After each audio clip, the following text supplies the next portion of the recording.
energize economies, create new jobs, improve communities, and drive positive social impact around the globe. And now, we'll get to hear from some of these innovators as they share their stories of how they've leveraged our programs to build their communities. So please join me in welcoming this great panel moderated by my awesome colleague, Kumbia Demo. Please make them welcome.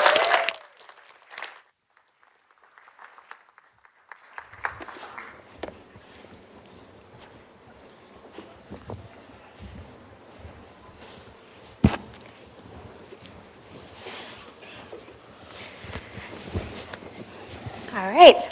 Thank you, Emeka. Thank you for sharing such a rich vision of innovators around the world. And it's my honor to introduce to all of you Christian van de Henst from Guatemala. Christian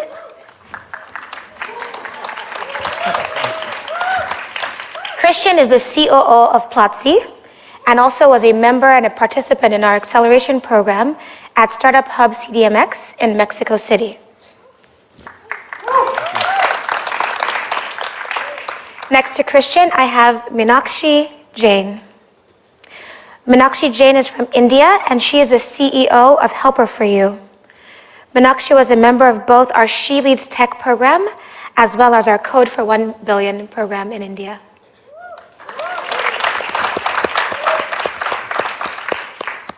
We also have Cynthia Mulenga from Zambia.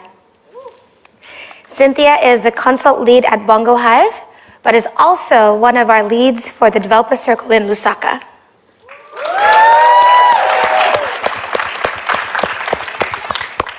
Thank you so much for joining us. So I want to start with a couple of questions that I'd love to hear from all of you. I want to make sure that we give a moment, because this is truly about innovation, to hear a little bit about you and your business and what you're doing. Christian?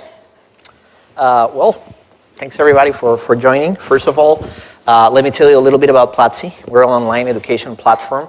One of our biggest goals is to make online education effective, and we started that doing it in emerging markets, mostly Latin America, where we have our biggest user base. We have over 1 million students right now, mostly in Mexico City, Mexico, Bogota, Mexico, Colombia, and all the Spanish-speaking markets. We're also starting some programs in Brazil, and also we have content in Spain. What's very important for us of working with Facebook is that we can help bring a bunch of technologies like React and other great tools that you guys are using as developers, and creating that content for locals in their local language. Thank you. Meenakshi. Hi everyone. My name is Meenakshi Jain, and I run a company called Helper for You, which is an employment exchange for the uneducated, untrained people in India. And this employment exchange can be accessed on the phone. So these are the people who cannot use email, who have no networks, who are not on any social media platform. So we help them find jobs using a mobile phone. Employers can just find them on mobile, call them up, and offer them jobs. The job seeker that I'm talking about is the domestic helpers, like maids or babysitters or cooks, drivers, peons, etc. Cynthia. Hello everyone. Sorry, I have a sore throat. So I lead consult team for Bongo Hive. Bongo Hive is a technology and innovation hub. It was the first technology and innovation hub created in Zambia, and it has helped several startups in Zambia, Lusaka especially, to actually accelerate and incubate their businesses. And I lead the team that actually builds solutions for organizations that come through to Bongo Hive as well. Awesome.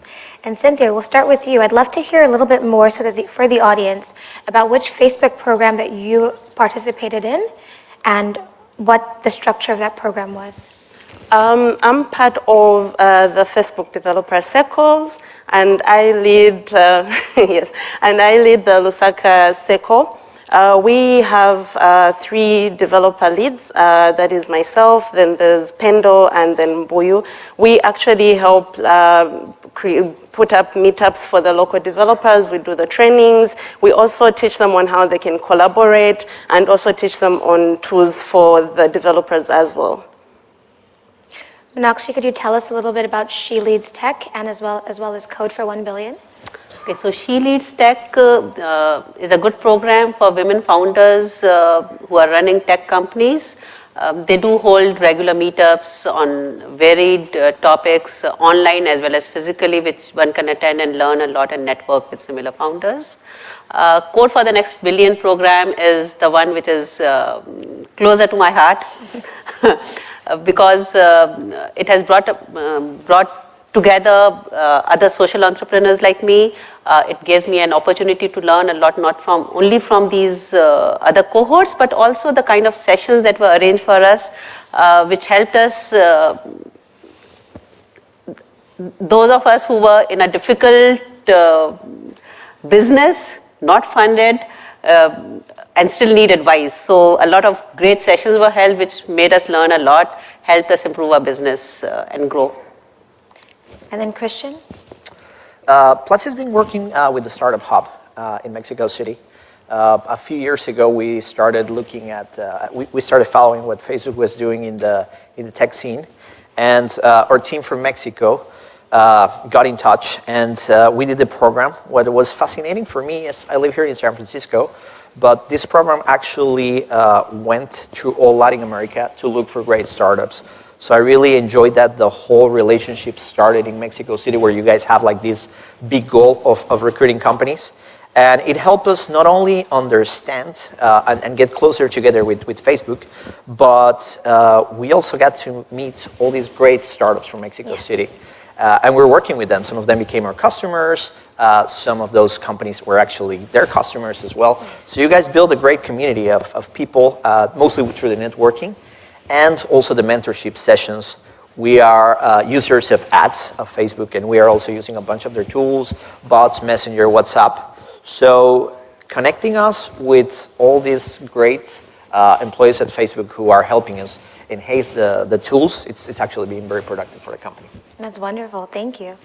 Meenakshi, you just mentioned a moment ago that there was a lot of really great learning as you participated in both She Leads Tech, but especially Code for 1 Billion.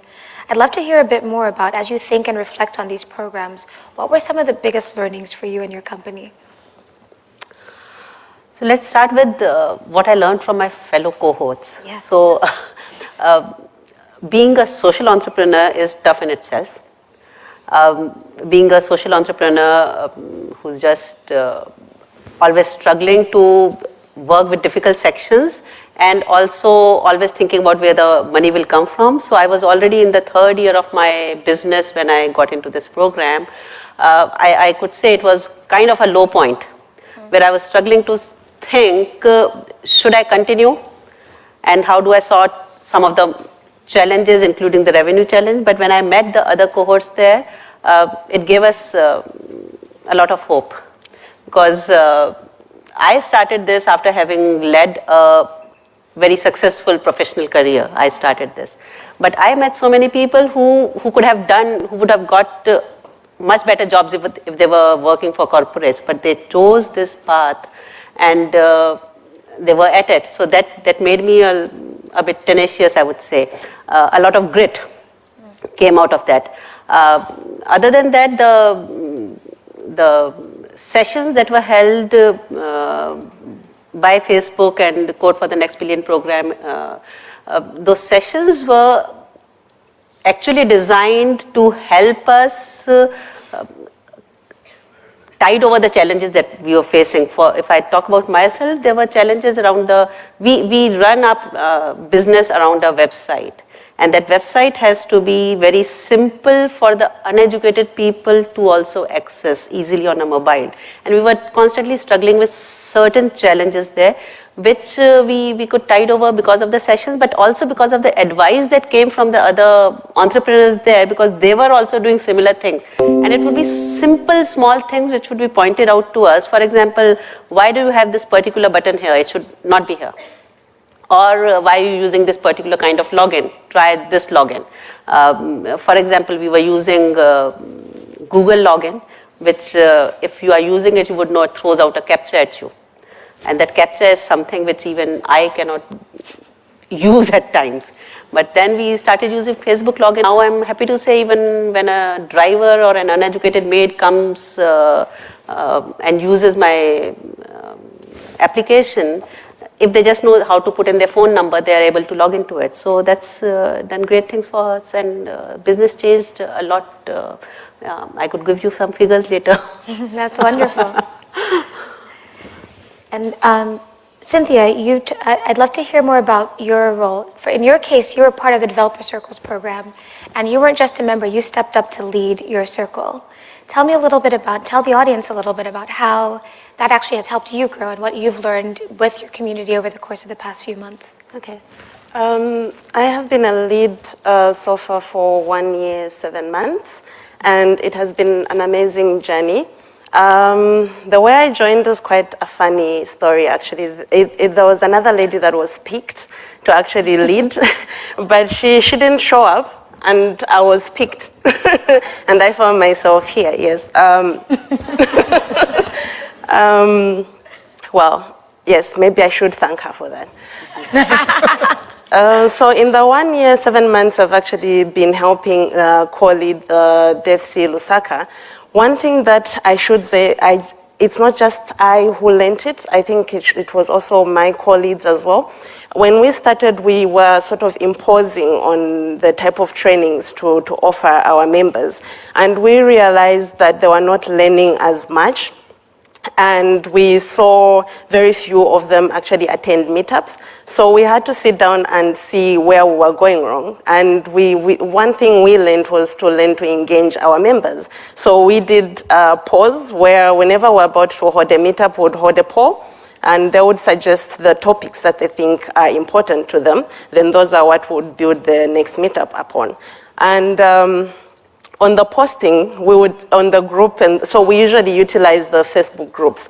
So in our group, we would actually schedule the posts. We would actually say, okay, so Monday we'll have one going out at 10, because then people would have settled in their offices by then. Or maybe we'll do it at 13, which is 1 p.m., when people are on their lunch breaks. But then there wasn't still much engagement. So what we did is, we decided to actually open it up. We told them to post as much as they can, and then we also did what we called the hot seat, where each member had an opportunity to be asked questions by other members, and then they all got to know each other. It became more of a family than just people who met up for trainings and it ended there. In turn, sorry for using this word, but the introverts sort of say coming out and they start sharing more material on the platform.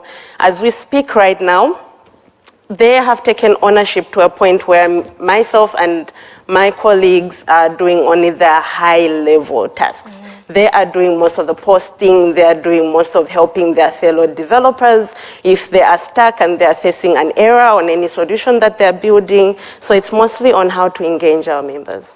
That's awesome. How has that changed how you show up as a professional, even at your day job, outside of this volunteer time? So my day job, I lead about 5 developers. I'm the only female there.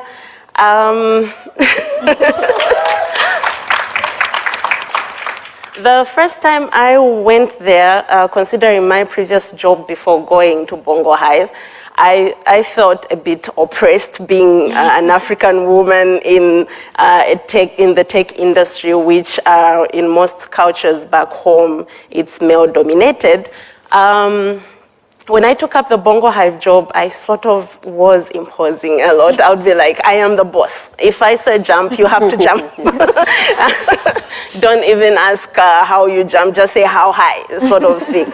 But then from what I learned from leading the DevC Lusaka, I actually brought it back now to my workplace, where it was more of me engaging with my team. I usually sit down with them, find out where we're going wrong. What do they think are the solutions to things that we're facing, the problems we're facing as a department?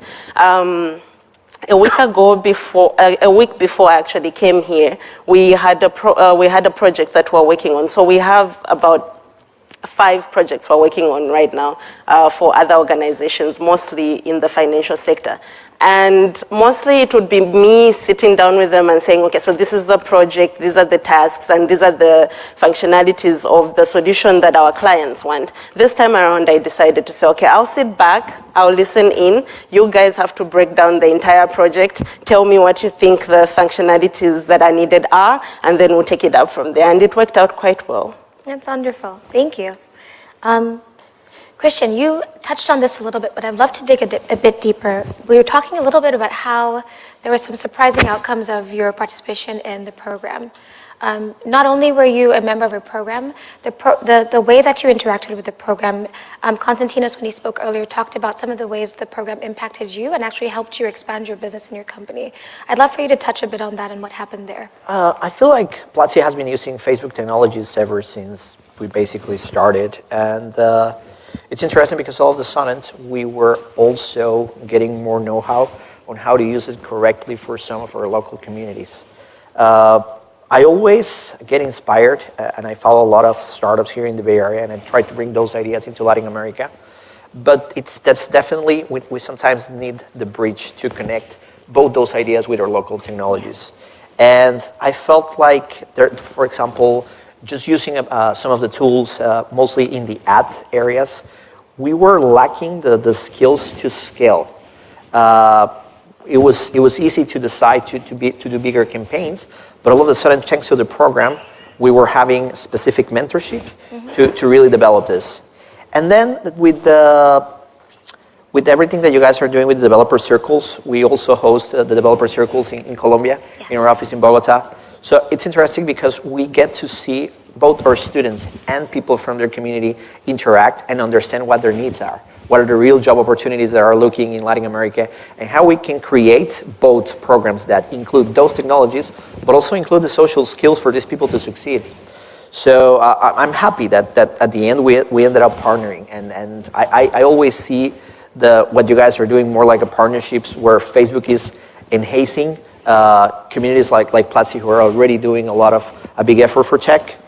I believe that in the future we're going to see more of this, especially to create better developers. You guys are in the center right now of a lot of front-end development with some of the tools that you guys are promoting. And I believe that there's going to be great talent in emerging markets, some of the areas where we work, that will be working internationally for even big companies. So I don't think that we're not just doing content and developing people for both our markets, but for the entire world. So I like it. And I've been really enjoying, for example, the event yesterday and today, just looking at people's faces and looking at the diversity of people who are attending and who are building new stuff. So I'm very, very excited about that. That's awesome. Thank you. Meenakshi, I have a special question for you. If there was one thing that you could think of that would help us increase the impact of the programs you participated in, what would you tell us to do? Okay, very simple. We have been talking about community building since yesterday. Yes. So if we could see, as I've been repeating this, I came together with 10 other social enterprises during this program that I attended.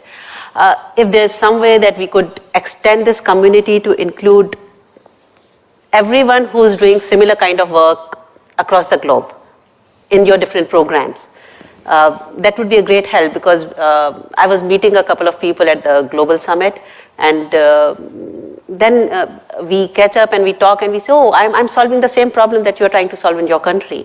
So if there's a way that we could all know each other, we could all come together and learn from each other, or just talk to each other when we are stuck at some point, that, hey, how are you trying to solve this, or what is it that I can do?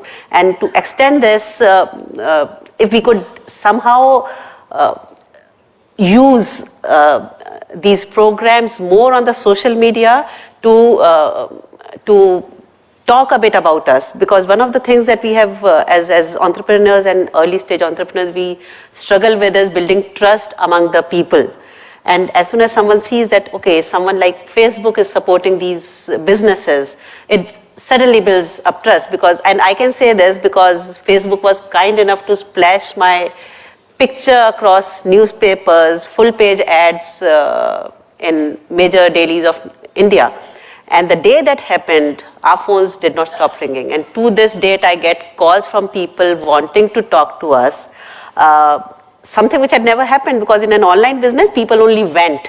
They will come and bully you on the social media, but I've had calls from people calling up to say, oh, can I talk to Meenakshi? And then they'll just say, I just called to say, thank you for doing these kind of things. Today, if someone says, oh, how do I believe your business? I just send them that clip of the picture. This is us. Please believe us. So if there was some way to leverage that more, that would be wonderful. Thank you. That's a wonderful reminder to us that Facebook is such a powerful tool for raising awareness and getting information out there. So that's really great feedback for us. Did you have something to add, Christian? No. That was great. And then Cynthia, I'm curious also from you, is there's one thing that we could do to truly enhance your experience and the experience of the developers in Lusaka, what would you ask us to do? I initially had 5, but she's asked me to do 1, so I'll do 1. I'll maybe allow 2. The one thing I feel we need is mentorship as leads, because we're working with the developers from the grassroots, and they look up to us as their mentors. But I feel we also need mentorship of our own as well on how to lead these developers, communication skills, especially the soft skills. Yes, we might know the technical skills, but we also need the soft skills. How do we talk to our members? How do we make them feel at home? How do we trigger them becoming the best that they can be and see that growth in our local communities? I think that would really help. What's your second thing? Oh, she hit me with the second one. Oh. This is me going through the other 4 and trying to see which one is of higher priority. But this particular one, I know it might be a bit difficult, but I would really love to see some of the Facebook engineers just having physical contact with our members. I think that would really help.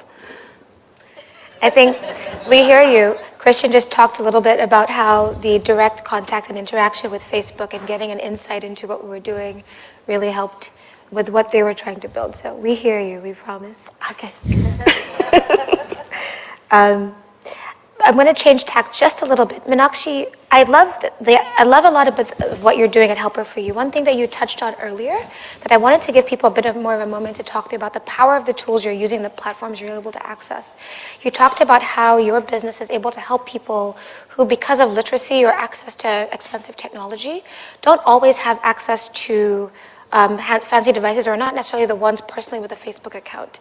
And so when we chatted earlier, you talked a little bit how very frequently even it's some of your clients' children are the ones helping them find jobs using Facebook and using tools like WhatsApp. Could you tell us a bit more about that? So if I understand correctly, the question is, how does Facebook help? Yes. Right, sure. Okay, so we have a very simple business. There's a job seeker who's uneducated. They get a profile created on our website, and this profile can be created either by the kids who are getting educated now, or they call into our office and we do that. From there onwards, it's all Facebook and WhatsApp. Okay, so all our advertising happens on Facebook for the employers. Employers are constantly talking on Facebook, I need to hire this, where do I go, what do I do? So all advertising is there. The connection between the employer and the job seeker is through WhatsApp. So even though that WhatsApp goes maybe through Helper for You, but even this uneducated job seeker is able to send an audio file to us about their requirements, about the outcome of the interview, or about some questions that they have. So they may not be able to type, but they're using WhatsApp. WhatsApp is like being used by anyone who has a phone in India now with a net connection. So today we also have job seekers coming onto Facebook, on our Facebook pages and saying, I need a job. how do I get it? It could be any regional language. So they are able to use Facebook in their own mother tongue. They don't necessarily need to know English to use that. So it's out and out Facebook and WhatsApp. And Facebook, yeah. Thank you. I have one last question for each of you. Many of the people in this room are hearing about our programs for the first time or have participated in only one program and are curious about some of the other ones. From each of your perspective, most of you have touched on one or even maybe two of our different programs. If this was your one opportunity to talk to other individuals like yourself about our programs, if they were maybe considering them as something that they wanted to participate in, what would you tell them? I feel like in any organization right now, especially for founders here who are running businesses, there's definitely people in your team who are already developing a lot of stuff with Facebook tools. Some are engineers working with APIs. Other are probably people who help your customers, or in our case, our students, and they're already using some of those tools. In our case right now, WhatsApp, it's also becoming one of the biggest challenges for us. Students are asking questions in WhatsApp. So, and sometimes it just scales. All of a sudden I get students in my WhatsApp. It's like, I met you through this, but I have this React question, maybe you know this. And I was like, oh, well. So there's definitely a lot of challenges, a lot of your team who are already working with those tools. Try to make them participate, try to make them focus into developing those relationships. And realize that at the end, Facebook is also doing a big effort. And you guys can get a lot of value out of it. There's a big layer of the internet right now who's powered by Facebook, and we need to learn how to deal with it and just enhance it as part of our business.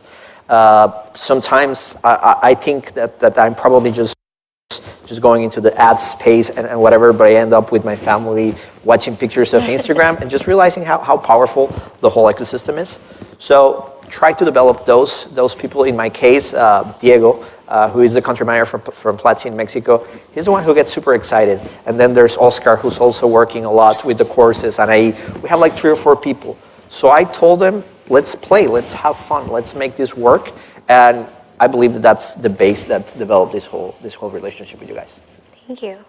Meenakshi, if you could tell one other female entrepreneur in India who's working in the tech space, what would you tell her? Okay, so my first advice would be there's no reason for you not to join a program which is associated with someone like Facebook. It's not only the program that you are part of, but there are other channels that open up for you once you join a program like that. And of course, you get free Facebook credits when you join it. That is always there. But the advice would be, don't go to the program with any fixed agenda on your mind. Keep an open mind, because there's so much that you have not anticipated which may happen to you.